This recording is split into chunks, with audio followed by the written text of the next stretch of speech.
receive a word from God that he spoke years ago, and while the seed was planted, you are still struggling because you have yet to see the harvest come to pass.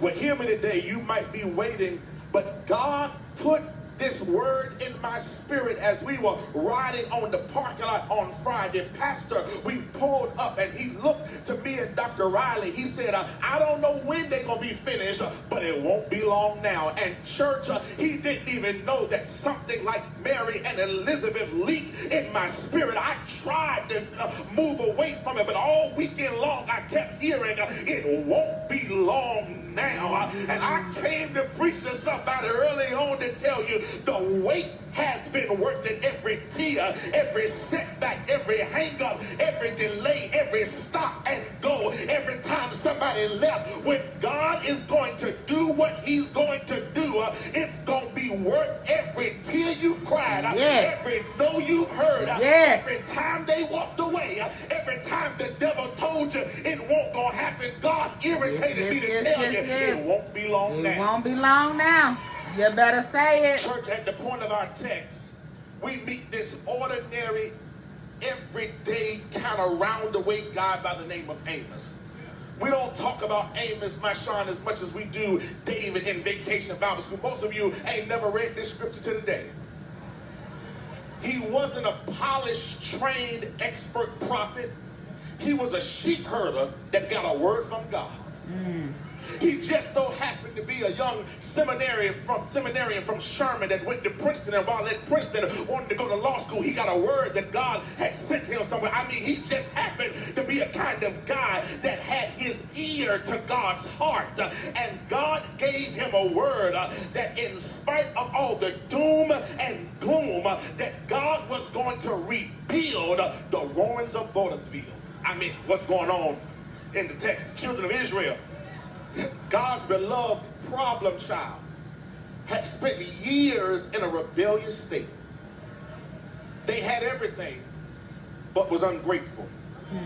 They thought because they had the stuff, it equated to status. And they start comparing themselves to other nations, looking at their neighbor's grass, thinking that it was greener, and God was tired of always bailing them out. So this time, he lets them sit in captivity, and their cities, the Bible said, were ruined. They literally lost everything but their lives. You know, you get to a place in your life where you're just grateful not for cars and cash, but you're just grateful for the presence of God. To make matters worse, Amos does not have experience. He is new on the job. And God makes him to be the one to deliver this message of doom. Nothing is going to grow. Dry fields. It goes from bad to worse. Nothing but disappointment, despair, destruction. Can you imagine what church service was like during this time? No testimonies of healing, no victory, no shower, ain't no word that it's going to happen now. All they get to hear for all these years is doom and gloom. For the first 10 verses, God is teaching nothing but doom. But in one verse, God flips the switch and makes a declaration that their gloom is about to turn to glory. I'm trying to hold myself today. I said, in one verse, God literally changes their life. Can I tell you that I don't know who you are, but since this is the year of expedited expansion, all you need is one phone call. All you need is one door. All you need is one opportunity. You don't need a whole lot of people to like you. You just need the one right person to like you. Because if God can do it in one verse, he can do it in your life. Yes. Watch verse 11, church. It shouts me when we read it. He says, on that day, Lord help me preach, not tomorrow, but that day. God makes them, watch this, if you're going to grasp the concept that it won't be long now, you have to understand that God makes them a definitive declaration.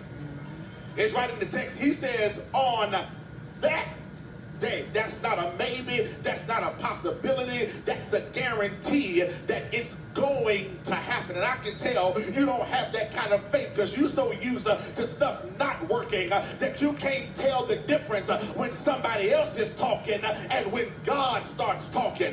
This is not just some word that you got in a fortune cookie, but this is a word that God says in that day. I don't know whether it's going to be today or tomorrow or Tuesday or Wednesday, but here's what you got to know. Any day you wake up, you got to wake up saying today might be the day. Yep. Lord, I feel like preaching today.